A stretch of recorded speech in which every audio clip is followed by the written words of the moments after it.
있다는 이유만으로 그들의 의사와 상관없이 말도 통하지 않는 지구 반대편 전쟁에 보내셨으며 그들이 러우 전쟁에서 북한군 파병이 이 대한민국에 미치는 영향 그리고 상관관계를 한번 알아보도록 하겠습니다. 자, 그래서 우리는 러시아에 의해서 두 번 전국이 초토화되는 시간을 경험하게 됩니다. 세 번째는요, 미국 대통령으로 선출된 트럼프는 이 전쟁에서 어떤 태도를 취할 것인가 합니다. 민주당은요, 한국군 파병을 목숨 걸고 반대하고 있습니다. 왜 그럴까요?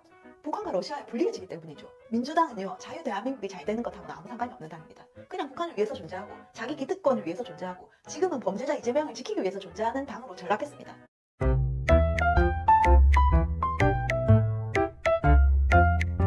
직진의 여왕, 오늘도 북한의 자유와 복음의 소식을 들고 북진하는 여자 이정아입니다. 반갑습니다.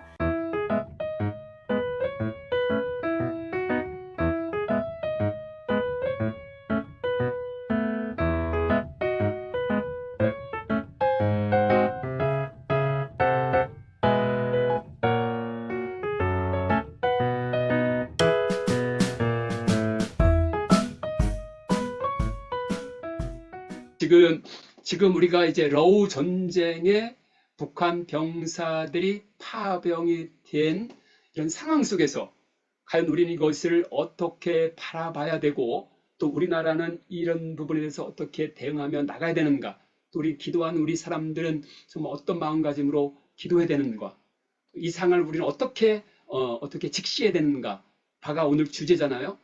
그러기 위해서는 정은이가 왜 러일 전쟁에 바로 러우 전쟁에 그 병사들을 파병했고 또 그렇게 파병할 만큼의 김정은의 어떤 권위가 그렇게 북한 내에서 이렇게 먹히고 있는가. 그래서 김정은이 어떻게 권력을 장악해 가고 있는가. 그래서 김정은이 사상뿐만 아니라 영도를 어떻게 어떤 과정을 통해서 독점했는가를 짧은 시간을 통해서 우리가 먼저 살펴보면 여러분께서 나중에 이 부분들을 이해하는데, 왜냐하면 여기에서 이제 핵 문제뿐만 아니라 지금은 계속해서 올해부터는 김정은이가 대놓고 핵 선제 공격을 시사하고 있습니다. 불가피한 경우에는 우리가 핵을 선제 공격하겠다라고 하고 있습니다. 여러분이 알다시피 러시아의 푸틴도 계속해서 나토나 미국이 계속 우크라이나를 군사적으로 지원해줘서 우리를 수세로 몰리게 하게 되면 우리는 최종적으로 우리는 핵무기를 사용할 수 있다라고 또 엄포를 놓고 있잖아요. 그래서 핵 문제와 결부된 부분이 있기 때문에 제가 한번 이렇게 처음에 이렇게 좀 수순을 밟아서 나가도록 하겠습니다. 저 같은 경우는 이제 제가 북한 연구하면서 어떻게 보면 저에게 어떤 자부심인데, 여기 보시는 것처럼 제 박사 논문은 북한 정권의 지도자 상징 정치에 관한 연구입니다. 그리고 제가 마지막 결론으로 만일 김정은 생존 시에 현재 수령으로 불려진다면 이것이야말로 북한 정권의 지도자 상징 정치의 정수를 보여주는 것이 될 것이다 라고 저는 계속해서 이제 노동신문을 추적했습니다. 제가 박사학위 논문을 쓸 때부터 지금까지 매일같이 노동신문을 이렇게 보고 있는데, 아까 이제 대표님께서 소개해 주신 대로 아까 제대로 이제 소개가 안 됐지만 SPN 서울 평양 뉴스라고 있습니다. SPN 서울 평양 뉴스. 거기서 제가 북한 분석실장으로 노동신문을 계속해서 리뷰하면서 검토하면서 거기서 컬럼을 이렇게 쓰고 또 분석을 하고 있습니다. 그래서 2019년에 제가 수령으로 추대될 조짐이 보인다. 그리고 2020년에도 똑같이 이런 식으로 컬럼을 쓴 적이 있습니다. 그런데 결국은 2021년 1월달 제8차 당대 때 김정은이 수령으로 등극했습니다. 여기 지금 오신 분 중에서 혹시 북한에서 오신 탈북민이 있는지 모르겠지만 사실 그분도 많이 있다면 그분도 이런 정치적 상황에 대해서는 잘 이해되는 부분이 없을 것입니다. 왜냐하면 북한에서는 수령하면 김일성이거든요. 그래서 대부분의 남한의 학자들도 수령하면 김일성의 고유의 영역이다. 누구도 침범하지 못한다. 김정일도 침범하지 못했다. 이렇게 얘기하고 있거든요.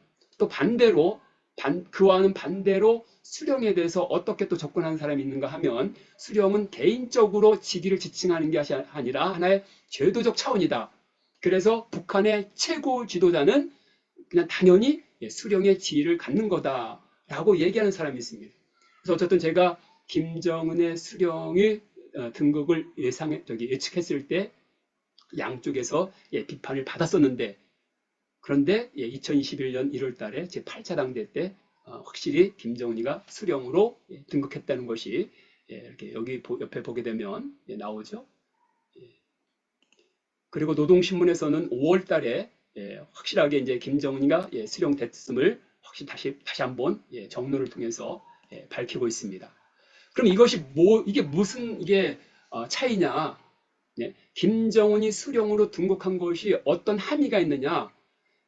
그러면 바로 위에서 여기 제가 적은 대로 2020년까지는 죽은 김일성이 통치한 것이고 2021년부터는 김정은의 통치 시대가 도래했다라고 평가할 수 있는 것입니다.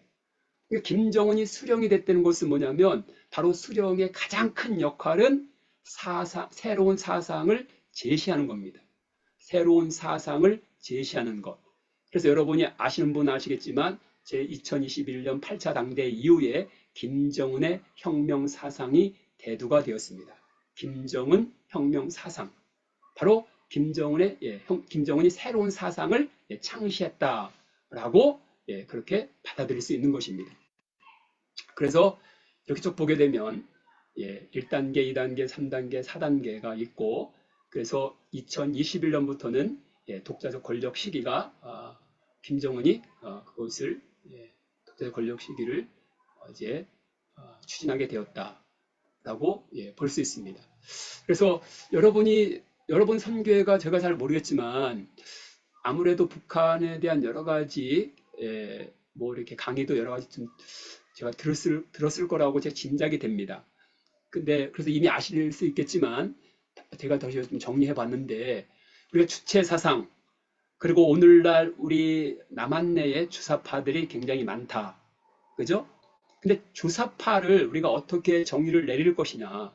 대부분 사람들은 바로 1974년에 주체 사상, 김일성의 그 주체 사상, 김일성주의를 따르는 사람을 주사파라고 하는데, 여러분이 가만히 매스컴을 보게 되면 바로 김정은을 찬양하는 그런 경우가 있습니다.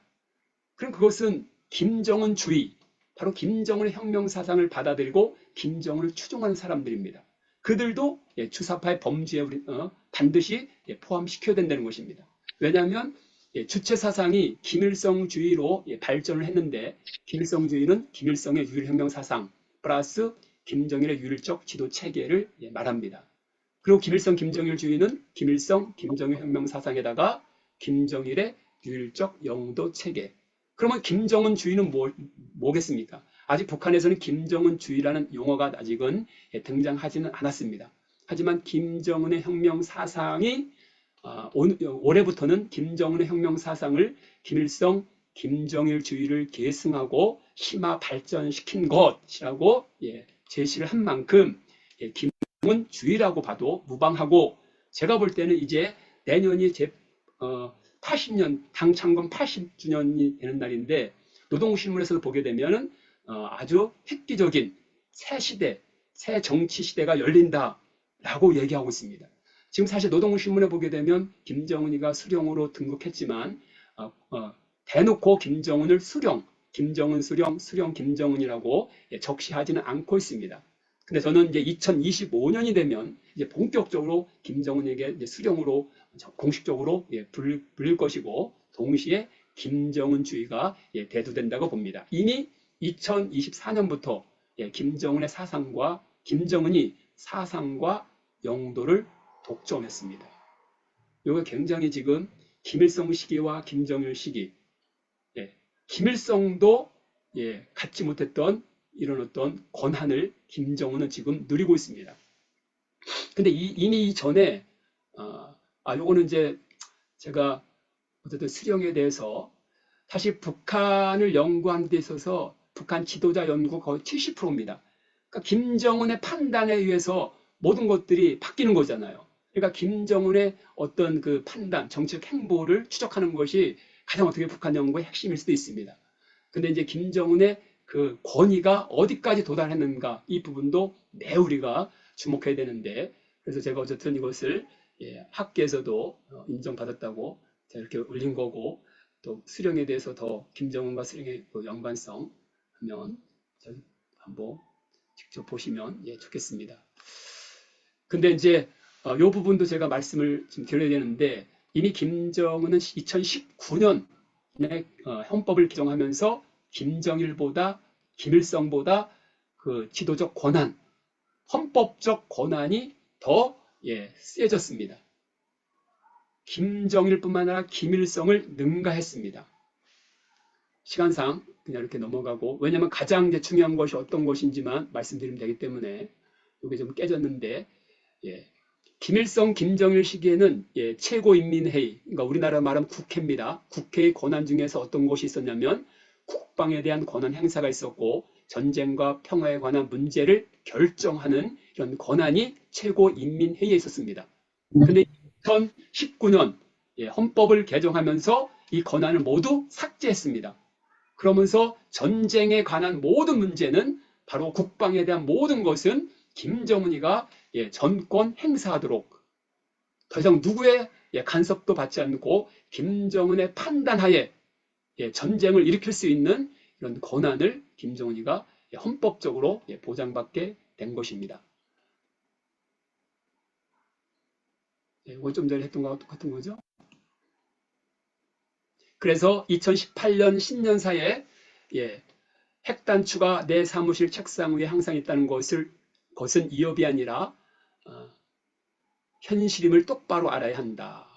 근데 이것이 진짜 2018년에는 그냥 말폭탄일 수도 있지만 2019년부터는 실제적으로 김정은의 이런 권한이 있기 때문에 얼마든지 김정은이가 핵단추를 누를 수 있다는 사실입니다. 이것이 지금 현재 북한의 현실입니다. 김정은의 생각과 판단 하에 한반도의 운명이 달려있는 것입니다. 그리고 아시는 분 아시겠지만 2022년 9월 8일을 다룬 핵무력 정책의 법령화 해가지고 국가 핵무력 지휘기구를 설치했는데, 여기 어떤 권한이 있냐면 김정은이가 선제 타격에 노출되었다고 판단할 시에 바로 이 지휘기구에서 핵무력, 인위적으로 핵 공격을 할 수 있다. 그러니까 김정은뿐만 아니라 김정은이 위험에 노출된 상황이라고 감지가 되면 가차없이 핵 공격을 할 수 있다라는 것이죠. 그러니까 여러분이 아시는 분 아시겠지만 미국에서 북한이 너무나 골칫덩어리였을 때 선제적 타격, 그죠? 이런 얘기가 있었잖아요. 그러면 그것이 이제 위험에 노출되는 부분이잖아요. 그러면 그 전에 더 먼저 핵공격을 한다는 것입니다. 이렇게 지금 김정은은 핵무기를 사용하는 것, 본인뿐만 아니라 본인이 출타 시에 또 그것이 또 그것을 대책을 강구해야 되기 때문에 이렇게 자기 밑에다가 지휘기구를 설치했습니다. 그래서 이것을 왜 계속해서 여러분에게 강조하면서 말씀드리냐면, 우리가 이제 올 초부터 계속해서 김정은이가 남한 우리 대한민국을 향해서 제1의 적대국이라고 선언을 했잖아요. 남북한은 적대적 두 국가 관계다. 그렇게 하면서 그것을 제시하면서 통일 방안도 전환하라고 명령을 하고, 또 북한 헌법에 포함시키라고 지시를 내렸습니다. 그리고 북남 대화 협상 창구들도 다 폐지를 했습니다. 그래서 보시는 바처럼 저런 기구들이 다 폐지가 되었습니다. 그런데 제가 노동신문을 제가 계속해서 리뷰를 한다고 했잖아요. 매일같이 노동신문을 보는데, 사실 노동신문은 많은 분들이 김정은을 우상화하는 하나의 선전의 장이다. 그다음 북한 체제를 우월성을 드러내는 하나의 선전, 도구다. 이렇게 보시는데, 물론 맞습니다. 맞지만 그럼에도 불구하고 노동신문을 보게 되면 북한의 민낯을, 북한의 속살을 어느 정도는 들여다볼 수 있습니다. 제가 이 노동신문에서 남북한의 두 국가 관계가 설정된 이후에 계속해서 노동신문을 이렇게 추적을 해보니까 가장 분주하게 움직였던 조직이 바로 해외 종북 단체들이었습니다. 북한 내에서는요, 사실 노동신문 제가 사설이나 정론이나 논설을 만약에 노동시 실리게 되면 그걸 맨날 분석해서 평가해서 그건 매주 해야 되는데 사설, 논설, 정론에는 두 국가 관계에 대해서 내용의 주제가 나오지가 않았어요. 그런데 다른 데는 조용했는데 해외 종북 단체들은 굉장히 바쁘게 분주하게 움직였습니다. 2024년 1월 5일날 1월 8일날 보게 되면 러시아 민족 구국전선, 핀란드 공산주의, 동맹정선이 두 국가론을 선언을 지지한다. 그러니까 북한이 남한을 제1의 적대국으로 이렇게 이제 천명하는 것에 대해서 우리는 찬성한다, 동의한다, 그것을 우리도 지지한다. 그거로만 끝나지 않고 연합전선을 구축해서 우리도 연대를 해나가겠다. 이렇게 성명을 발표했습니다. 그리고 나서 2024년 2월 24일 보면 아시아 태평양 지역위원회가 학대회가 하면서 다시 우리도 선언을 지지하면서 연합전선을 펼칠 것이다. 여러분 보세요. 여기 해당되는 국가가 이 나라가 아니고 이 나라에서 활동하고 있는 종북, 친북 단체들입니다. 근데 각 나라에 다 있죠. 뭐 러시아는 있을 수 있어요. 하지만 네팔도 있고요. 또 미얀마도 있을 수 있어요. 몽골도 있을 수 있죠. 방글라데시 있죠. 인도네시아 있죠. 파키스탄, 필리핀, 뉴질랜드, 호주, 튀르키예. 제가 갔다 온 튀르키예. 불가리아. 제가 갔다 온 불가리아. 저는 이거 보면서 와, 내가 나름대로 그래도 블랙리스트로 올랐을 텐데 야, 이 튀르키예나 불가리아 이런 데 가면 좀 조심해야 되겠다. 이 친북 종북 단체들이 어떤 또 행패를 부릴 수 있는 수도 있잖아요. 그냥 이거는 그냥 저기고 어쨌든 이렇게 많은 나라들에서 어떻게 그것을 지지하고 연합전선을 구축한다고 했는데 근데 우리 대한민국에서는 어떻게 우리 대한민국 안에서는 있었을까요? 없었을까요? 바로 1월 24일 날 그런 움직임이 있었습니다. 바로 이것이 윤미향 위원이 당시 윤미향 위원이 그래서 개최해서 국회에서 있었던 겁니다. 국회에서 있었는데 이 중에서 김강수 부산평화통일센터 하나 이사장 있죠? 김강수가 뭐라고 했냐면 북한의 통일전쟁은 정의다. 그것을 수용해야 된다. 김정은이 남한은 제1의 적대 국가다. 이런 선언했는데 얘는 이제 거기에 대해서 뭔가를 또 더 깊이 들은 게 있었는지 어떻든 통일전쟁. 적대 국가라는 게 뭐예요? 이제는 그래서 이제는 얼마든지 전쟁을 일으키고 공격할 수 있다는 거잖아요. 그래서 결국은 이 사람은 어떻게 됐냐면 바로 저한테는 안 보이는데 국가보안법 위반으로 해서 검찰에 송치가 됐습니다. 그리고 이걸로 끝나는 줄 알았는데 그 다음에 누가 등장했습니까? 바로 9월 19일 날 임종석이가 등장했습니다. 임종석이가 뭐라고 했습니까? 통일하지 맙시다 라고 했잖아요. 그 전에 아까 김강수 이 사람이 했을 때는 뭐 다들 그냥 기뜸으로 들었는데 임종석이가 이 얘기했을 때는요. 이것이 뭐 문제가 된 부분이 있었지만 논란이 된 부분도 있지만 우리 북한 학계뿐만 아니라 정치학계에서 다들 나서가지고 이 주제로 세미나를 열었습니다. 근데 결론이 뭔지 아십니까? 김정은이가 저렇게 나오게 되는 것은 그만큼 윤석열 정부가 북한을 적대시 정책을 펼쳤기 때문이다. 그러면서 남한의 윤 정부의 통일 정책을 수정할 필요가 있다. 다들 결론이 그렇게 도달한 것입니다. 결국은 뭐죠? 김정은의 통일 전선 전술이 먹혀 들은 것입니다. 요즘 여러분 우리 윤 정부의 통일 정책이 통일 방안이 뭐다라고 요즘에 뭐 나오는 거 있나요? 임종석이가 이 얘기하고 나부터는요, 우리는 아예 이제 그 얘기에 쏙 들어가 버렸습니다. 그러니까, 바로 통일 전선 전술이 김정은의 전략이, 먹혀든 것입니다. 그리고, 여러분이 궁금해 하시는 이 두 국가 관계론이 어디에 또 이게, 목적이 있냐면, 첫 번째는 우리가 금방 본 것처럼 그거고, 두 번째가 핵무기를 선제 공격하는 정당성을 확보하기 위해서입니다. 아까 제가 말씀드린 것처럼 올 초부터 김정은은 계속해서 어떤 긴급한 상황이 도래하게 되면 얼마든지 이제는 핵 선제 공격을 할 수 있다라고 계속해서 그렇게 시사하고 있습니다. 근데 그게 이 김정은의 발언은 어떻게 보면 북한 내부에서도 이게 잘 받아들이기가 어려운 부분입니다. 왜냐하면 어떻게 해요? 남북한은 한 민족이잖아요. 하나의 동포잖아요. 그런데 어떻게 한 민족인 남한 쪽에다가 핵을 발사할 수 있겠느냐? 핵 공격을 할 수 있겠느냐? 이게 굉장히 모순이라는 거죠. 받아들일 수 없다는 거죠. 그리고 김일성, 김정일 시기에는 계속 어떻게 남한을 향해서 통일 방안 측면에서는 우리 민족끼리 그래서 고려 연방제, 낮은 단계 연방제 해가지고 어떤 연방제 차원이잖아요. 같은 민족이기 때문에 그런 식으로 접근할 수 있었던 것입니다. 그리고 남조선 해방, 무력 통일이라고도 적화 통일하더라도 남조선 해방을 기치를 내세웠습니다. 미 제국 압제하에 있는 식민지 가운데 있는 남조선을 해방시켜야 된다.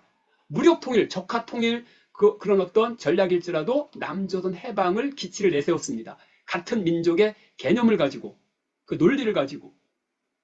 근데 핵을 사용한다는 것, 이게 우리가 과거에는 핵무기를 사용한다는 게 미국 본토에다 날리는 것을만 우린 이해를 했는데 지금은 그게 아니잖아요. 남한 땅도 우리 남한 지역에도 핵을 쏜다는 거잖아요. 그러니까 북한 내부적으로도 이게 설명이 안 되는 겁니다. 그래서 김정은은 선제 핵 공격을 정당화시키기 위해서는 같은 민족이 아니다는 것을 천명을 해야 되는 것입니다. 그래서 남북한을 두 국가 관계로 설정한 것입니다. 남한을 적대 국가로 그렇게 설정한 것입니다.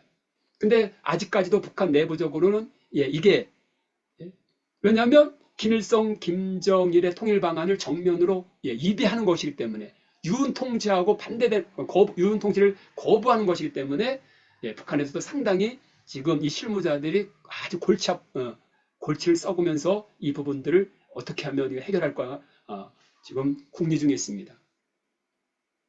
그런데 이 핵무기 선제 공격의 정당화가 이게 한반도에만 해당되는 게 아니라 러우 전쟁하고도 연결된다는 부분입니다. 이게 러우 전쟁과 연결된다는 부분입니다. 다시 말씀드리면 김정은이가 남한에다가 핵무기를 날리는 그 상황은 바로 러시아와 러우 전쟁과 연관된다는 것입니다. 연관성이 있다는 것입니다. 우리는 이 부분을 정말 주목해 볼 필요가 있습니다. 이 부분은 러우 전쟁에 대해서 많은 전문가들이 평가하고 했는데 이 부분에 대해서는 그런 내용은 말한 사람은 없을 겁니다. 저도 어쨌든 여러분과 함께 나누기 위해서 준비하면서 이렇게 발견하게 된 것인데 그리고 여기 보게 되면 제가 오늘이 15일이죠. 여러분이 읽을지 모르겠는데 제가 15일 날 보면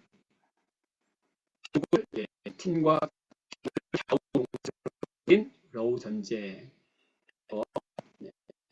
내용은 어쨌든 제가 노동신문을 계속해서 이렇게 들여다보는 사람이고 해서 노동신문에 대해서 러우 전쟁에 대해서 어떻게 관련해서 나오고 있는가를 쭉 이렇게 봤습니다. 여러분은 관심 있는 분은 이제 아시겠지만 이미 2월 19일 날 러시아와 북한이 동맹을 맺잖아요. 포괄적인 전략적 동반자 관계를 체결을 합니다. 그리고 이달 푸틴은 9일 날이고 또 김정은 11일 날 바로 여기에서 이제 인준을 합니다. 그래서 인준을 하게 되고 서로서 이것을 양국이 교환을 하게 되면 이것이 이제 효력이 발생한다고 하는데 이미 그 내용은 벌써 두 국가가 다 실천하고 있습니다. 어떤 것을 보셔야 되냐면 바로 이제 6월 9일 날 이 조약을 맺는데 그 사조를 보게 되면 그 사조에 어떤 내용이 나오냐면 쌍방 중 어느 일방이 근데 글씨가 잘 보이나요? 너무 작게 보이나요? 괜찮죠? 네, 예. 잘 보입니다. 쌍방 중 어느 일방이 무력 침공을 받아 전쟁 상태에 처하게 되는 경우 자기가 보유하고 있는 모든 수단으로 군사적 및 기타 원조를 제공해야 된다라고 제4조에 나와 있습니다. 그래서 이게 어떻게 보면 자동 군사 개입을 표현한 것인데 그런데 그 당시에 이 6월 달에 우리 남한의 학자들은 대부분이 군사무기 지원에만 해당되는 거다.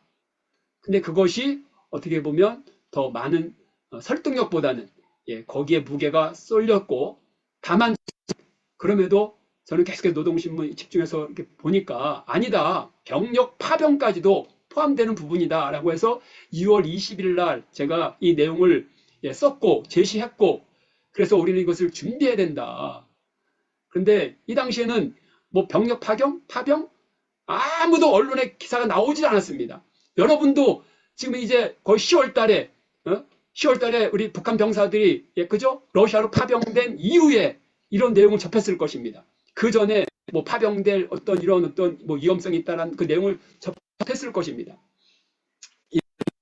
우리 북한 학계에서도 이 좌파학자들이 언론과 여론을 주도하고 있습니다. 지금 윤석열 정부가 보수적, 제가 이런 얘기 해도 뭐 살짝 해도 뭐 우리 괜찮습니다.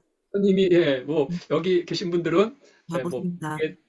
들으신다고 해서 근데 제가 뭐 정부 비판하는 건 아니고 어쨌든 윤석열 정부가 보수 정부임에도 불구하고 이 언론계 다른 언론계 제가 말하지 않겠습니다. 우리 북한 학계에 관련된 북한 문제에 관련된 이 여기서도 언론과 모든 여론을 좌파학자들이 주도하고 있습니다. 그래서 저희들이 아무리 이렇게 얘기해도 소용이 없는데 결국은 제가 제시한 대로 이렇게 파병됐지 않습니까? 이게 보세요. 6월 달부터 이것을 우리가 이렇게 이미 기존 사실로 받아들이고 이때부터 우리 정부가 여기 대해서 대책을 강구하고 준비했다면 국제적 공조를 했다면 어떻게 보면 막을 수도 있었을 겁니다. 그건 뭐 어떻게 보면 이게 결론적인 뭐 모르지 어떻게 될지 모르지만 어쨌든 최선을 다했다면 지금 같은 상황을 까지는 처리하지는 않았을 것입니다. 저는 그 부분에서 매우 안타까움이 있습니다. 그래서 다시 한번 또 제가 어제 글을 쓰면서 이 부분을 여기다 다뤘고 그리고 이제 그러면서 북한 병력이 파병되는 것이 10월 18일 날 됐거든요. 8일 날 됐는데 여기서 보면은 어떻게 해요? 러시아의 영토를 침범받았을 때 어떻게 군사적인 지원, 병력 파병까지도 해야 된다라고 조약이 있잖아요. 그런데 바로 러시아의 영토를 우크라이나가 그죠? 쿠르스크라고 지금 공격하고 있잖아요. 그래서 노동신문에서는 바로 러시아 영토를 침략한 것, 우크라이나가 침략한 것에 대해서 어떻게 몇 차례 보도가 나왔는가 보니까 이렇게 3차례 보도가 나왔습니다. 그래서 시간상 달고 수는 없고 이 내용의 공통점은 뭐냐면 민간인들이 지금 다치고 있고 학살당하고 있다. 특히 어린 아이들이 지금 희생당하고 있다. 노동신문에 북한 인민들이 보는 노동신문에 이런 내용이 나온 것입니다. 이것은 뭐를 자극하는 것입니까? 바로 우크라이나가 야만적인 행동을 하고 있다라고 북한 주민들에게 인식을 시켜주는 것입니다. 저는 이것이 바로 북한이 김정은이가 바로 러시아로 북한 병력을 파병하기 위한 하나의 사전 작업이라고 저는 여기다가 그렇게 좀 평가하고 있습니다. 그리고 여기 보게 되면 러시아로 파병되기 전에 10월 3일 날 이제 아까는 우크라이나가 러시아를 침범하는 그 내용의 기사지만 또 미국을 이시로 해서 나토가 바로 러시아를 적대적으로 해서 적대적으로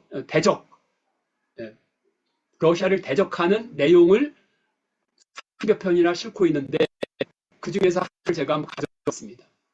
뭐라고 하냐면 바로 10월 3일자입니다. 러우 전쟁은 미국이 우크라이나를 내세운 대리 전쟁이다. 그러니까 러우 전쟁은 그냥 우크라이나를 앞으로 내세운 미국과 러시아의 전쟁이다라고 하고 있습니다. 그 다음에 내용을 보게 되면 이것이 대리전쟁, 러시아와 우크라이나 대리전쟁, 여기서 끝나지 않고 뭐라고요? 괴리 한국과의 군사동맹을 강화하여 대리전쟁. 결국은 어떻게 해요?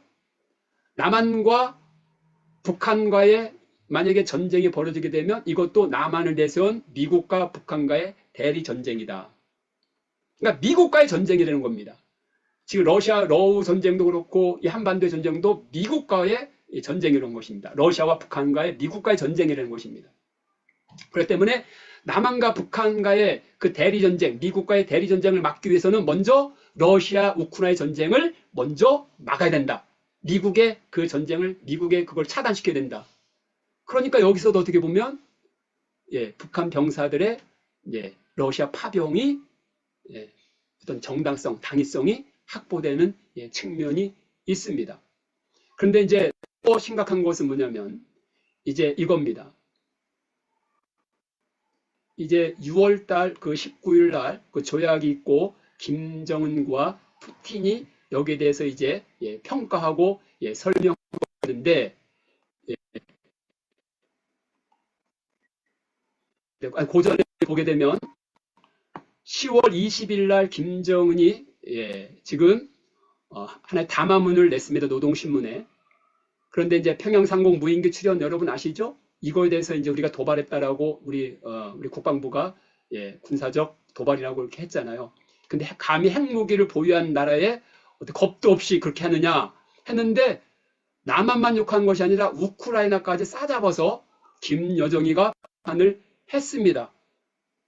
우크라이나 러시아 전쟁하고 있는데 니네 이제 겁도 없다. 왜냐하면 러시아는 핵무기를 갖고 있어. 니네 까불면 그냥 한 방에 날아가. 왜? 러시아가 핵을 사용할 수 있거든. 이런 내용이거든요. 근데 놀랍게도 같은 날에 러시아 외무성도 이것을 발표했습니다. 우리는 핵무기 사용에 대한 핵무기 사용을 교리에 대해서 우리는 이제는 수정할 필요가 있다. 왜? 러우 전쟁 가운데 이제는 우리도 핵무기를 사용할 이런 시점에 지금 다다르고 있다. 라고 지금 이렇게 설명하는 겁니다. 공식적으로. 근데 기가 막히게도 남북한이 서로서 같은 나라에 똑같은 얘기를 하고 있는 것입니다. 그러면서 아까 본 대로 우리가 김정은이 북한 병사들을 지금 1만 명, 1만 5천 명 이렇게 파병했다고 하는데 이제 그 위장 파병이라고 하잖아요. 김정은이 왜 파병했을까에 대해서 여러분이 전문가들의 소견을 좀 관심 있는 분들 들었을 겁니다. 먼저는 외화를 획득하기 위해서. 왜냐하면 한 사람당 2,000달러 해가지고 지금까지 보낸 사람만 7,500억 정도를 이게 다 김정은의 그죠? 주머니에 들어가는 거잖아요. 그 병사들이 받겠어요? 그들은 가가지고 가장 그 사지에 몰려서 다 희생당하고 죽는데 김정은이가 인마이 포켓하는 거죠. 그거 외화벌이 그거는 그냥 그렇다 쳐도 가장 중요한 거는 서로 간에 어떻게 북러 조약이 있기 때문입니다. 근데 북러 조약을 보게 되면 여기서 푸틴이 뭐라고 얘기하냐면 다 읽어보면 좋습니다. 푸틴 동지는 오늘 조인된 포괄적인 전략적 동반자 관계에 관한 조약은 이 문건의 최약국들 중 일방이 침략을 받는 경우 호상 지원을 제공하는 것도 의견하고 있다고 하면서 러시아 연방은 조약에 따르는 그러니까 러시아는 북한에게 군사기술 협조를 배제하지 않는다고 강조했다.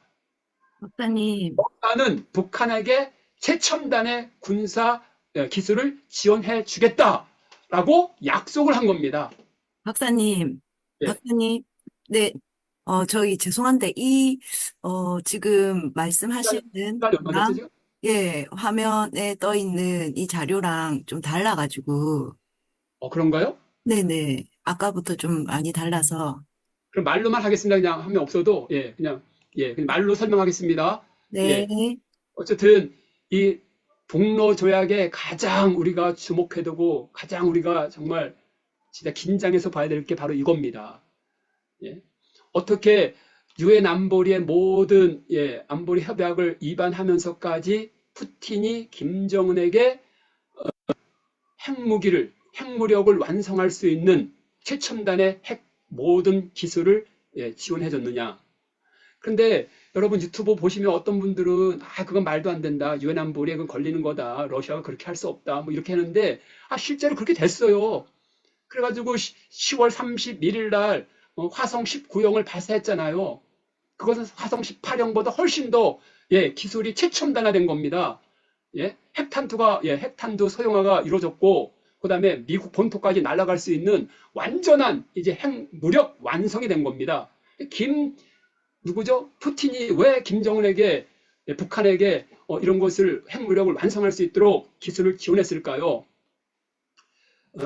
그 북한 어떤 병력들을 어떤 지원받기 위해서요? 단지 그걸까요?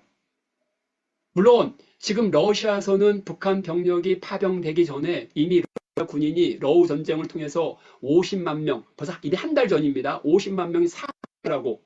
그래서 추가 징집이 어렵다고. 예?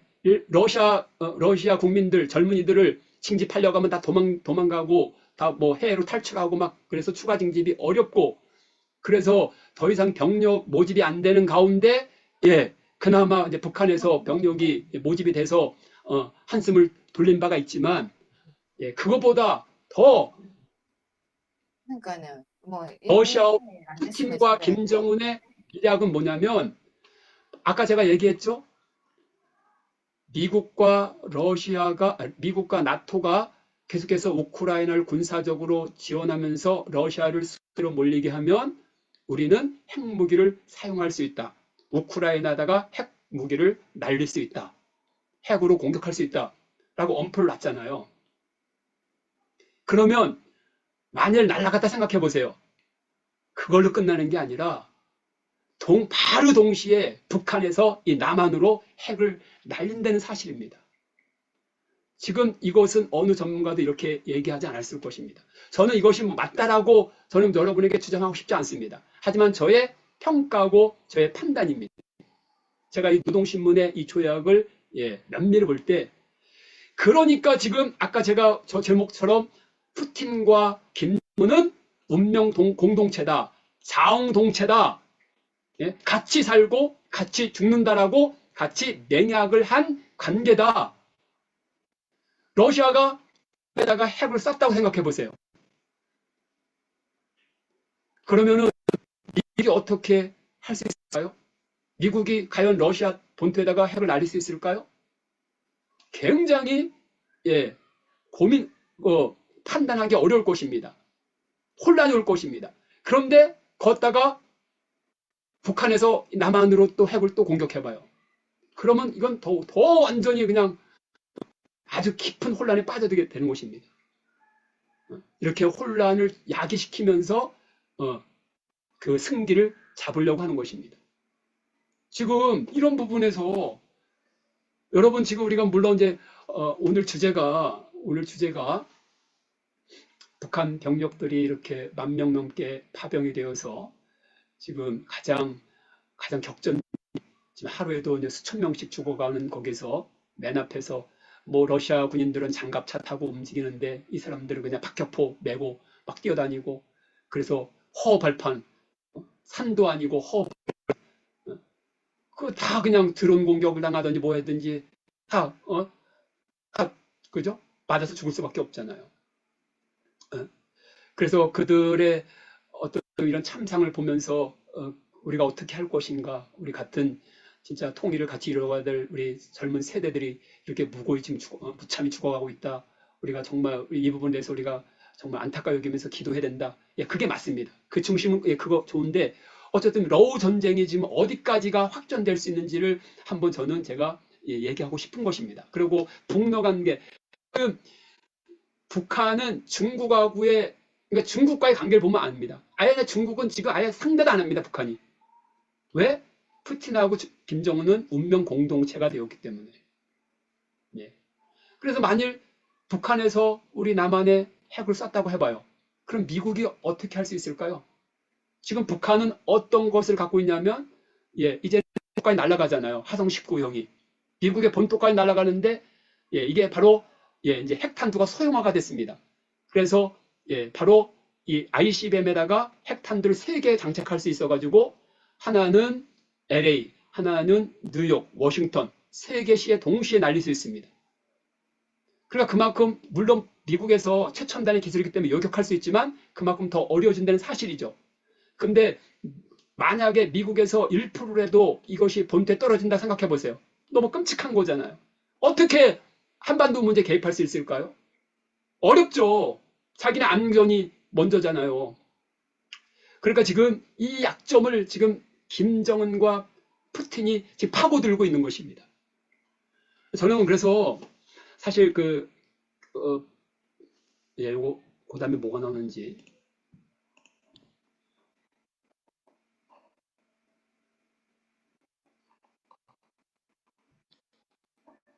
이거 어떻게 넘기는 거지?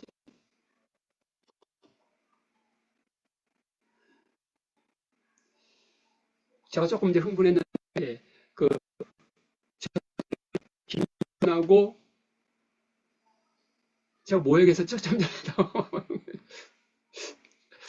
이거 괜히 만지다가 미국이 한반도 문제에 과연 개입할 수 있을 것인가? 그러니까 이 약점을 어쨌든 푸틴하고 김정은은 파고드는 것입니다. 그런데 이제 이제 순서가 조금 바뀔 수 있지만 저는 이제 미국의 트럼프의 당선에서 트럼프가 어쨌든 이제 국내적으로는 어쨌든 하나님 편에 서서 어떤 정책들을 이렇게 입안하고 있는 부분에서 해리스는 하나님과 반대된 정책이 많잖아요. 그래서 트럼프를 뭐 이렇게 지지하는 측면이 있었지만 한반도 문제는 트럼프가 만약에 당선되게 되면 주한미군 철수는 더 현실화되기가 쉽다라는 측면에서 저는 고민을 많이 했었거든요. 그런데 이 러우 전쟁만을 볼 때 지금 어떻습니까? 트럼프는 당선되기 전에도 계속해서 자기가 당선되면 하루 만에 러우 전쟁을 자기는 마칠 수 있다라고 얘기하잖아요. 아니, 지금 벌써 8시 19분인가요? 8시 19분이요 벌써? 네. 네. 금방 시간이 이렇게 많이 갔네요. 어쨌든 그래서 저는 와, 이게 트럼프가 당선돼서 핵 전쟁을 이게 막을 수 있게 된 건가? 이런 생각도 저는 없지 않아 가져보게 됩니다. 그런데 이제 요거는 뭐냐면 아까 요 뉴스는 그만큼 병력들이 총알바지 가 되고 제가 유튜브 찾아보니까 정말 지금 5만 명의 러시아 병력이 투입이 됐는데 전투에 돌입하게 됐는데 이게 만 명이 우리 북한 병력이고 근데 그들은 전혀 뭐 전차나 그런 거 타지 않고 아까 맨몸으로 막 다니면서 더 많이 희생당하고 이게 이제 그 기사입니다. 넘어가고 그런데 이제 어쨌든 트럼프가 어떻게 보면 우크라이나는 조금 비판적으로 나가고 있잖아요. 그러니까 어쨌든 누구죠? 이 젤렌스키 우크라이나 대통령은 어쨌든 나토나 미국이 우리를 군사적으로 지원하지 않거나 우리가 나토 가입하는 것을 불허한다면 우리도 자체적으로 핵무기를 생산할 수 있다라고 이렇게 엄포를 놓고 있고 그래서 그런데 아직은 트럼프가 이제 취임하려면 1월 20일이잖아요. 내년 1월 20일. 그런데 그 전에는 나토와 미국 바이든 정부는 계속해서 군사적으로 지원해주겠다. 그러니까 지금 2달간이 고비입니다. 전쟁 양상이 더욱 가열되고 있습니다. 지금 엄청 치열하게 지금 막 전쟁이 막 전투가 벌어지고 있잖아요. 수없이 지금 막 하루에도 막 수천 명씩 죽어가고 있잖아요. 그러다 보면 이렇게 다 보면 러시아가 또 수세로 몰리게 되면 아까 말씀드린 대로 또 핵을 사용할 수도 있는 어떤 이런 위기에 있는데 어쨌든 우리가 이런 상황에서 우리 정부는 무엇을 해야 되는가? 또 밑에 보면 참관단이 뭐 급파도 해야 되고 뭐 이런 부분이 있습니다. 탈북민을 통한 심리전 활용. 왜냐하면 거기에서 우리 북한 병력들이 또 포로로 잡히는 경우도 있잖아요. 그러면 그들을 누가 상대하겠습니까? 우리 참관단이 가가지고 그런 부분들을 해결해야죠. 그리고 거기서 심리전을 펴서 마이크, 뭐 방송을 통해서든 뭘 통해서든 삐라를 통해서든 그들 하여금 이렇게 거기서 탈출할 수 있게끔 어떤 그런 것도 모색해 볼 필요가 있다. 이제 요거는 이제 탈북 우리 단체들이 우리를 보내달라, 우리가 심리전 하겠다, 뭐 이런 내용입니다. 그래서 그런데 아까 요거는 이제 금방 말했죠. 요건 다 말한 겁니다. 어쨌든 2달이 진짜 고비입니다. 어쨌든 트럼프는 자기가 취임 전에도 전쟁을 종식시킬 수 있다라고 장담을 하지만 지금 상황은 계속해서 미국의 바이든 정부는 계속해서 군사 무기를 지원해주고 있고 그 다음에 나토도 적극적으로 지원해주겠다 이렇게 하기 때문에 러시아가 수세로 계속 몰리는 상황에서 러시아가 또 잘못 판단할 수도 있는 그런 부분이 있기 때문에 빨리 종식되어지는 것이 핵전쟁을 막는 비결이다. 러우 전쟁이 빨리 종식이 돼야 된다. 그래야만 전쟁까지도 핵전쟁까지 가는 것을 그 참화를 막을 수 있다. 그리고 또 함께 더불어서 북한 병력들이 더 이상 그 사지로 우리 북한 젊은이들이 내몰리지 않을 수 있다. 그래서 저는 마지막으로 모든 것은 하나님의 손에 달렸다고 생각합니다. 하나님의 손에 달렸다고 생각합니다.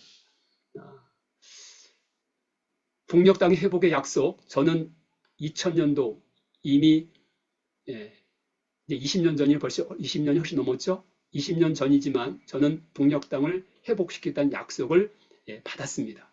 그리고 이제 그거에 대해서 계속해서 주님 앞에 이제 기도하면서 이렇게 나갈 때 또 이런 감동도 받았습니다. 마지막 복음의 대사명을 이룰 적임자들은 북한 지하교회 성도들이다. 여러분 아시잖아요. 지금 북한의 지하 성도들이 있다는 것을. 그들은 통일이 되면 하나님이 보내시는 곳 어디든 갈 것입니다. 어디든 갈 것입니다. 저도 이번에 불가리아 갔다 왔는데 그 집시 마을 갔다 왔는데 거기서 음식을 먹자마자 계속 지금까지도 몸이 괴롭거든요. 아주 열악한 곳입니다. 복음 전하기 매우 열악한 곳입니다. 간 우리 남한 젊은이들, 편하게 산 우리 남한 젊은이들이 그러고 열악한 환경 속으로 그들이 들어갈 수 있을까요? 하지만 북한 젊은이들은, 북한 지하 성도들은 어디든지 하나님이 보내면 저는 갈 수 있다고 믿습니다. 그래서 저는 통일이 되면 이들과 함께 저는 열방으로 나가는 것이 저의 또 기도 제목이기도 합니다. 여러분도 이것은 제가 받은 겁니다. 개인적으로 하나님 앞에 제가 받은 겁니다. 여러분들은 북녘 땅을 품고 저 북한 병사들의 죽어가는 그 모습을 여러분들이 가슴 아파하면서 애통하면서 기도할 때 여러분들이 직접 각자 한 사람 한 사람이 하나님으로부터 하나님이 이 시대를 향한 이 저 북녘 땅을 향한 하나님의 계획과 섭리가 어떤 것인지 그냥 정 박사가 저렇게 하더라, 정 목사가 저렇게 얘기하더라가 아니고 하나님부터 직접 여러분이 받을 때 여러분도 거기에 대해서 분명한 확신이 있을 줄 믿습니다. 그래서 여러분이 기도하는 사람인 줄 믿습니다. 기도하는 사람들은 하나님이 그냥 기도만 하게 하지 않습니다. 바로 요엘서 2장 28절, 요엘서 2장 28절처럼 바로 내용, 성령을 부어준다고 했습니다. 성령이 내 안에 강력하게 임하게 되면 바로 장래일도 볼 수가 있는 것입니다. 꿈을 꾸고 이상을 볼 수가 있는 것입니다. 그냥 기도하는 자가 아니라 기도의 능력자가 되는 것입니다. 기도의 능력자가 되는 것입니다.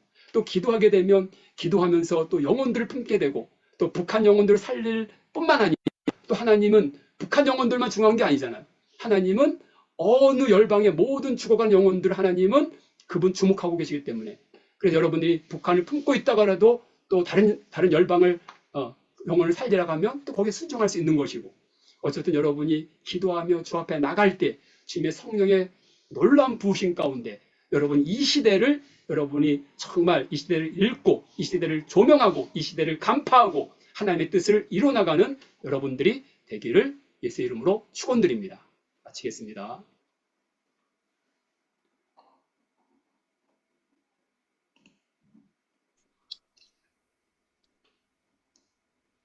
네, 감사합니다. 모두 박사님. 죄송합니다. 네, 감사합니다. 혹시 질문이 올라왔나요? 네. 질문이 하나 올라왔는데, 이 상황에서 대한민국이 어떤 전략을 세우는 것이, 네, 아까도 일일까요? 네, 그죠? 그 얘기한 것처럼 사실 북한 병력이 파병되기 전에도 우리 정부에서는 어, 방어용 무기를 지원했었습니다. 방어용 무기. 그러니까 공격용 무기가 아니고 방어용 무기를 지원했었고 또 공격용 무기 중에서는 이 탄알을 직접 지원한 게 아니라 미국에다가 파는 형식으로 해서 미국이 우크라이나에다가 이렇게 지원하는 방식으로 해서 했었는데 이제 윤석열 대통령은 분명 그렇게 얘기했죠. 러시아와 어, 러시아와 북한의 어떤 그런 것들은 용인할 수 없다. 그 협력 이렇게 체제는 용인할 수 없다 하면서 그러니까 공격용 무기도 지원하는 것에 대해서는 배제하지 않겠다라고 얘기했습니다. 근데 만약에 공격용 무기면 우리나라 거는 굉장히 세잖아요. 그러면 결국은 그거 맞고 북한 병력들이 또 죽을 수도 있는 상황이기 때문에 우리 정부에서는 굉장히 고민이 될 것입니다. 그 부분은 쉽게 결정 내릴 수 있는 부분이 아닐 것이고 또 그것은 또 뭐 국회에서 통과가 돼야 되는데 야당이 워낙 지금 그죠? 다수당을 차지하고 있기 때문에 현실적으로는 어려운 부분이 있지만 어쨌든 참관단이 가서 아까 말한 대로 참관단은 적어도 가서 포로된 북한 병사들을 상대하면서 그들을 그들 마음을 돌이키는 것 그리고 사실 아까 제가 얘기했지만 어떤 우리 병력이 뭐 참관단이 가는 것뿐만 아니라 탈북민들이 가서 뭐 방송도 그렇지만 그쪽 전쟁터에다가 어떤 삐라식으로 보내서 그들로 하여금 자수하게 하고 또 거기를 전선을 탈출하게 하는 그런 방법을 모색하는 거 그런 것도 좀 바람직하지 않나 하는데 아직 그것은 현실적으로 뭐 되지 않은 것 같습니다. 우리를 보내달라고 했는데 한 달 전에 그렇게 했는데 정부 차원에서는 거기에 대해서 뭐 크게 응답이 없는 것 같습니다. 그래서 어쨌든 우리 정부가 해야 될 부분들은 어, 뭐 크게 없죠. 크게 없고 공격용 무기 보낸 것도 이거는 조금 이거는 어, 너무 힘든 상황 현실이고 그래서 어, 그냥 뭐 참관단 정도 보내는 것밖에 할 수 있는 게 없는 것 같습니다. 지금. 네, 감사합니다. 다른 질문은 없고 제가 궁금한 거는 아까 박사님께서 러시아와 북한이 우크라이나를 침공한 어떤 이유 중에서 미국이 이렇게 이제 이 전쟁에 쉽게 개입할 수 없는 상황이기 때문에 그 약점을 이용해서 우크라이나를 침공해서 이제 이 러시아는 자신들의 야욕을 채우는 것이고 그러면 그 유럽 쪽에는 이 우크라이나의 어떤 약점 그러니까 우크라이나의 어떤 위치 그 지정학적 위치라든지 또 여러 가지 어떤 국제 관계 속에서 나토에 가입돼 있지 않은 어떤 약한 부분들 때문이라면 이 극동 아시아 쪽에는 이런 어떤 위치에 있는 것이 한국이 남한이 아닐까 싶기도 한데 그럼 여기에서는 어떤 이런 국지전이 일어날 가능성은 어떻게 보고 계십니까? 이제 우리가 미국과 우리 한미 그죠?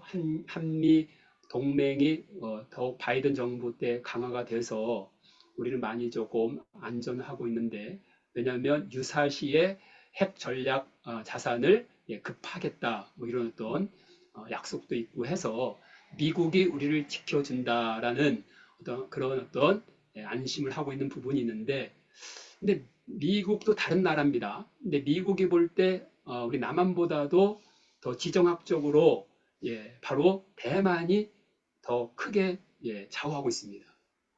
미국이 더 중시하고 있는 게 남한보다는 대만 부분. 왜냐하면 대만은 중국과 관련된 부분이잖아요. 아까 제가 트럼프가 되면은 어떻게 보면 주한미군이 철수될 어떤 그런 현실이 가능성이 높다라고 제가 한번 살짝 얘기한 부분이 있는데 근데 이제 또 그렇게 현실적으로 그게 어려운 것이 지금 어, 어디에 지금 주한미군이 지금 주둔해 있죠? 형택. 네, 평택의 주한미군 기지가 어마어마합니다. 미국이 엄청난 자원을 들여서 그 군사기지를 요새화시켰습니다. 그게 북한만을 그런 걸까요? 바로 중국을 대비하는 차원입니다. 중국을 대비하는 차원. 그래서 중국을 대비하는 차원이기 때문에 주한미군 철수가 이렇게 쉽게 되진 않을 거다. 근데 이제 중국이 대만을 만약에 공격을 하게 되면 미국에서는 우리 남한에게 너희들도 여기 대해서 같이 우리와 같이 우리를 도와서 같이 지원을 해야 된다라고 하고 있습니다. 그런데 지금은 이제 북러 관계가 이렇게 긴밀하게 됐지만 전에는 중국과 북한이 긴밀한 관계가 있을 때 어떻게 됐냐면 중국이 대만을 치면 북한이 동시에 남한을 치는 걸로. 근데 지금은 중국과 북한이 완전히 관계가 이상하게 엉클어져 가지고 지금은 북러가 똘똘 뭉치고 있잖아요.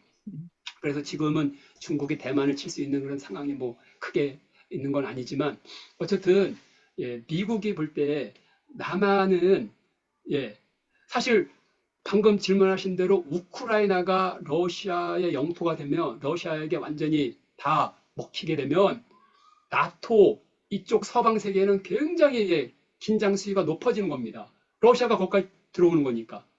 그래서 어쨌든 그것을 결사항장으로 막으려고 할 것입니다.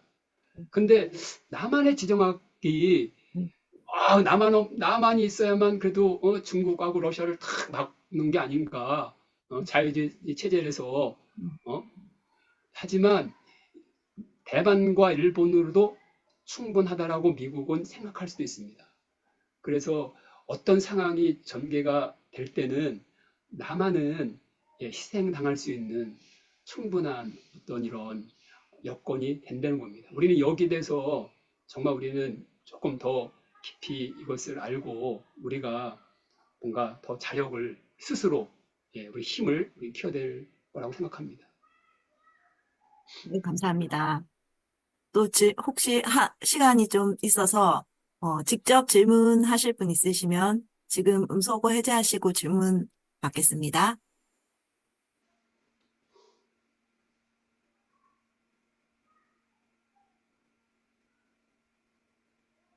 아, 아, 없으신 걸로. 네. 너무 그러세요. 강의를, 예, 너무 잘하셔. 내가 못했나 봐요. 뭐 너무 강의를 잘하셔서 궁금한 거. 지금 근데 진짜 아까 그 영상을 네. 여러분한테 제가 근데 여기 혹시 못 보신 분을 위해서 지금 북한 병력들이 어떻게 지금 지금 어떻게 죽어가고 예, 있는가. 공유가 되시면 공유해 주시면 됩니다. 예. 뭐 요걸 한번 보겠습니다. 지금 이게 전정태에 지금 사지로 내몰렸다고 하는데 와 이게 진짜 우리가 잘 느껴지지가 않잖아요. 네. 근데 뭐 관심 있는 분이 이미 뉴스를 통해서 봤겠지만 이렇게 참혹한 상황입니다.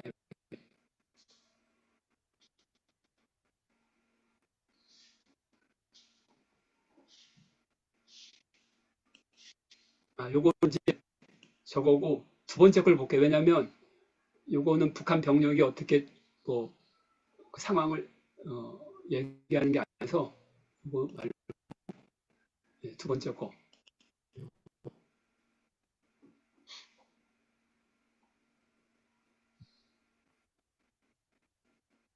공유가 저거 나오나 예, 공유가 유튜브 지금은 안 되고 있고요. 유튜브 나오나요? 아니요, 공유가 안 되고 있습니다. 공유가 중지된 것 같습니다. 아 됐어요? 네. 공유를 해주시면. 공유를 없앴구나.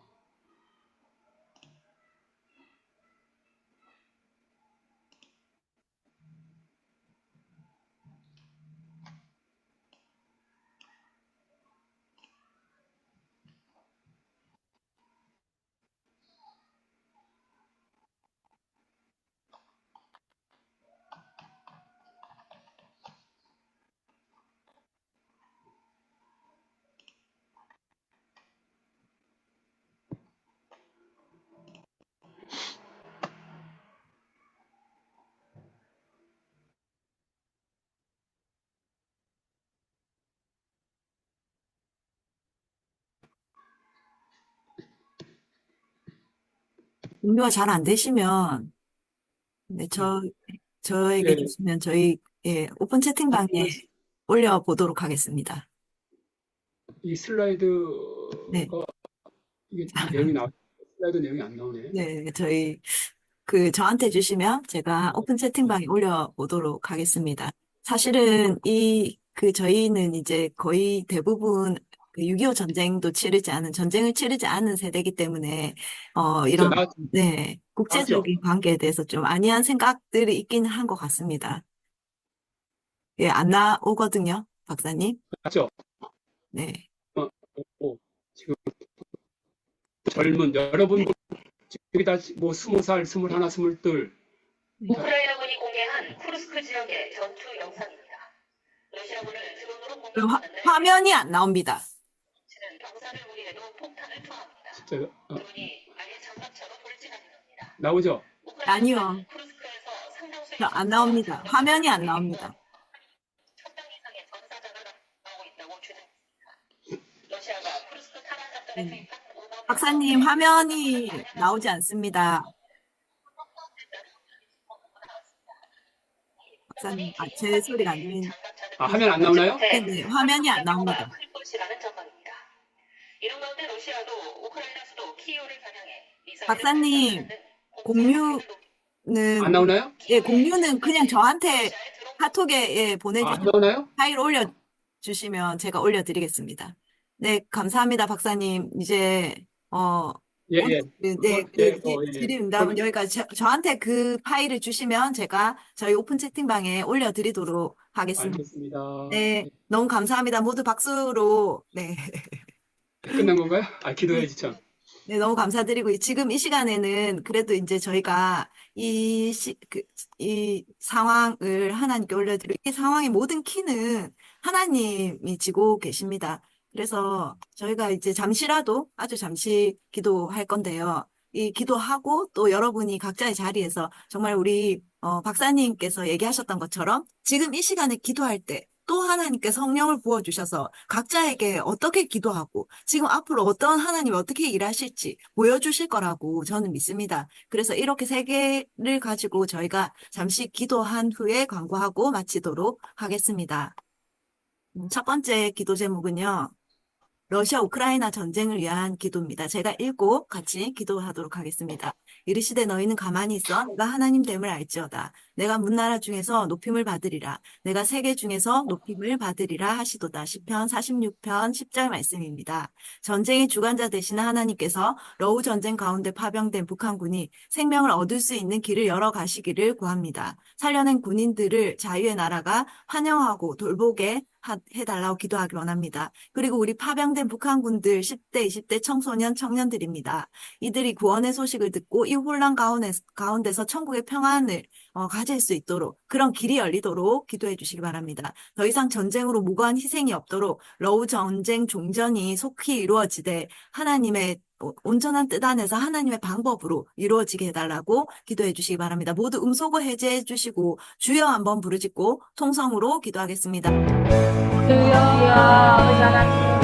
하나님 아버지 감사합니다.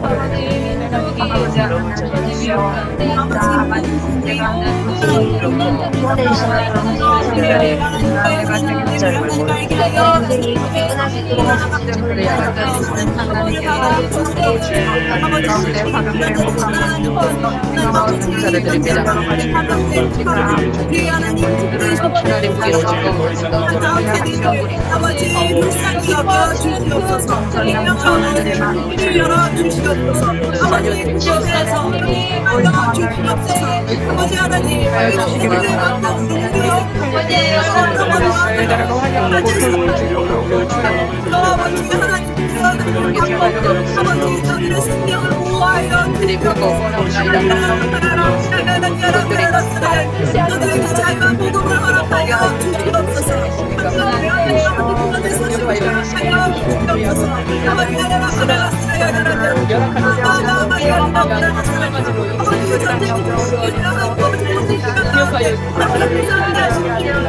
전쟁 함께 이루어주셔서 아들에게 더 이상 발생하지 않도록 역사를 주시옵소서. 아버지 하나님 하나님 그 전쟁이 한창 가운데 하나님을 바라보게 하여 주시옵소서. 아버지 이시라서 하나님의 전수가 진리하게 하시옵소서. 하나님의 뜻이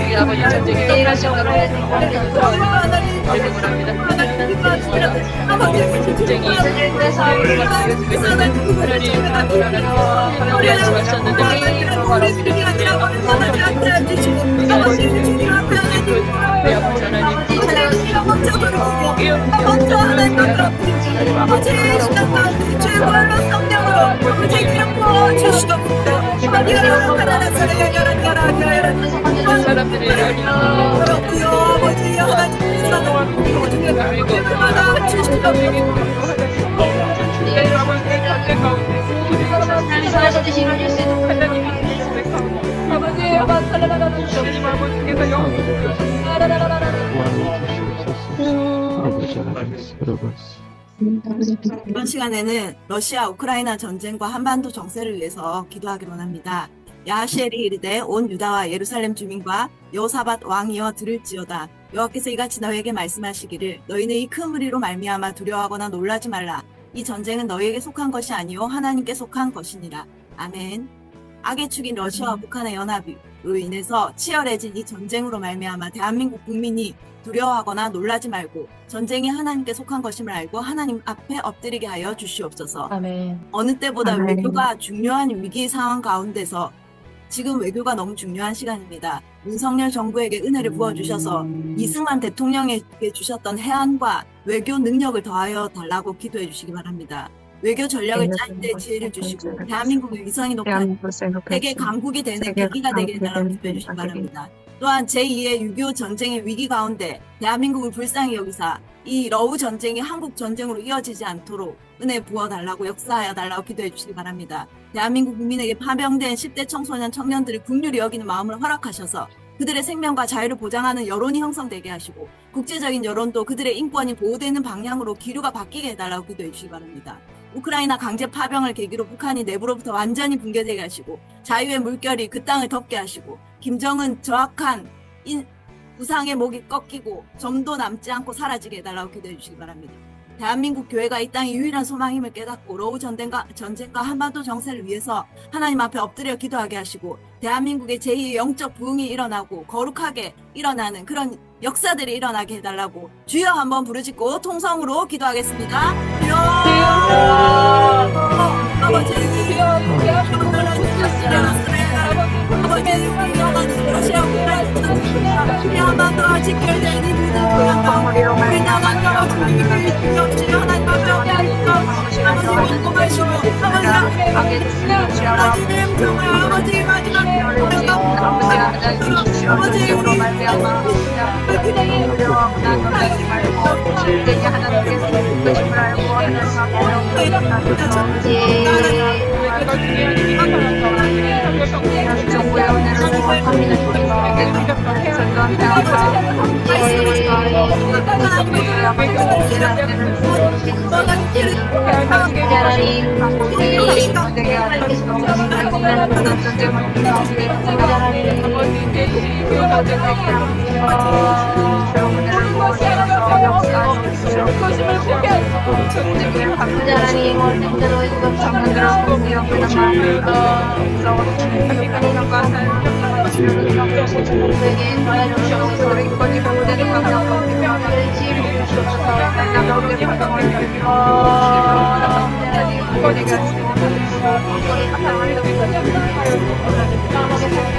아버지 사역 역사의 결과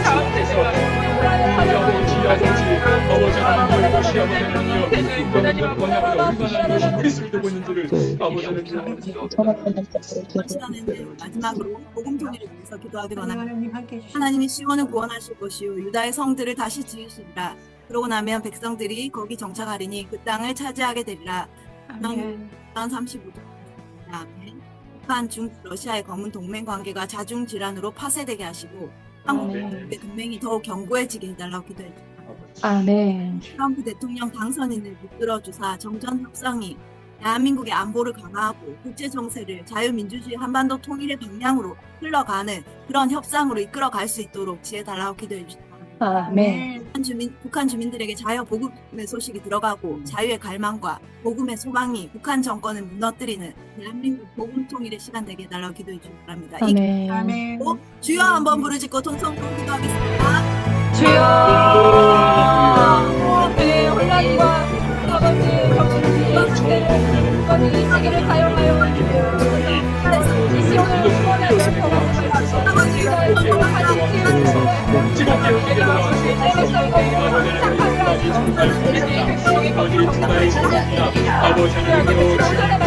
하나님 우리가 기억하며 아버지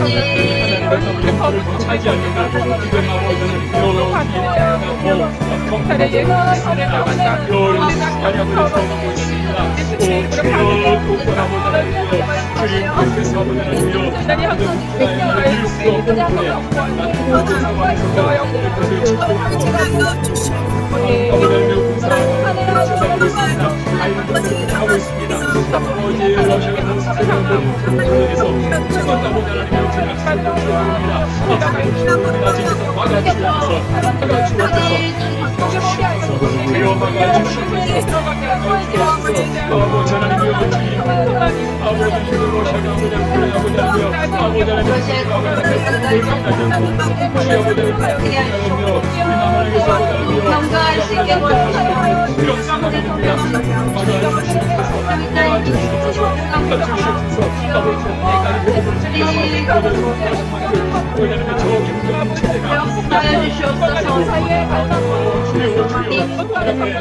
강력하게 밀어내게 하여 주시옵소서. 우리의 모든 기도 가운데 들으시고 응답하시는 하나님을 찬양하며 예수 그리스도 이름으로 기도합니다. 아멘. 잠시 광고하고 주기도문으로 이 모든 시간을 마치도록 하겠습니다. 저희 메노라 통일선교회 잠시 소개드리면요.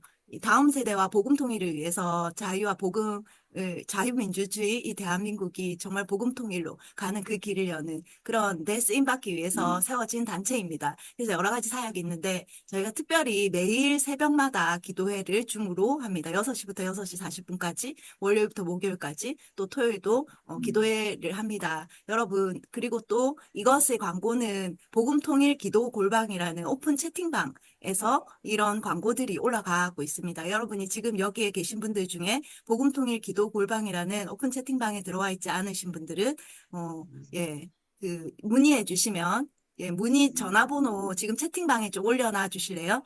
문의해 주시면 저희가 안내해 드리겠습니다. 그리고 매주 토요일마다 저희가 탈북민 간증 집회를 가지고 있습니다. 이 줌 주소는 항상 똑같고요. 이 줌 주소입니다. 그래서 매주 토요일은 새벽 5시 50분부터 7시 10분 정도까지 탈북민 간증 집회를 매주 하고 있고요. 11월에는 탈북민 송예지 전도사님, 12월에는 서경화 목사님이 지금 이제 송예지 전도사님 하고 계시고 12월에는 서경화 목사님이 간증 집회로 함께 해주실 겁니다. 많이 참여해 주시고 북한을 위해서 기도하고 우리가 북한 굶지만 더 많이 알아야지 안 돼. 네, 더 사랑하고 또 기도할 수 있습니다. 그리고 10.27을 위해서 저희가 막 달렸는데요. 11.27이 끝나고 에피터 10.27을 100대 비전 기도 제목을 계속 올리고 있습니다. 매주 10개씩 올려서 10주 동안 100대 기도 제목 올리고 있는데 이번 주에는 30대가 올라갔고 제가 계속 직진의 여왕 유튜브를 하고 있습니다. 많이 구독해 주시고 또 봐주시면 감사하겠습니다. 그리고 저희가 2024년에는 다윗 프로젝트를 했습니다. 다윗 성경에 나와 있는 모든 다윗의 이야기를 가지고 저희 같이 묵상하고 함께하는 시간을 가졌는데요. 2025년에는 To Be 프로젝트, 그러니까 자유로울 비상입니다. 산상수훈을 가지고 이 성경 전체를 돌아보면서 함께 달력과 큐티 수첩이 이제 좀 있으면 나옵니다. 그래서 함께 가는 시간을 가지려고 합니다. 여러분, 이 복음통일 기도 골방에 들어오시면 이런 광고들도 다 이제 보시고 함께 하실 수 있습니다. 매일매일 저희 이제 기도문이 나가거든요. 그 기도문으로 함께 하고 있습니다. 그리고 계속해서 탈북민 강제 북송 중지 1인 시, 작년에 이제 2,600명을 위해서 시위도 많이 하고 했는데요. 1인 시로 계속해서 이어지고 있습니다. 네, 그 외에 더 궁금하신 것은 이제 따로 문의로 연락해 주시면 감사하겠습니다. 마지막으로 주기도문으로 이 모든 시간을 마치도록 하겠습니다. 하늘에 계신 우리 아버지여, 이름이 여김을 받으시오며 나라의 마옵시며 뜻이 하늘에서 이룬 것 같이 땅에서도 땅에서도 이루어지리다. 오늘날 오늘 우리에게 일용할 양식을 우리가 우리에게 죄 지은 자를 사하여 준 것 같이 우리 죄를 사하여 주옵시고 우리를 시험에 들게 하지 마옵시고 만왕에서 구하소서. 내 나라와 권세와 영광이 아버지께 영원히 있사옵나이다. 아멘.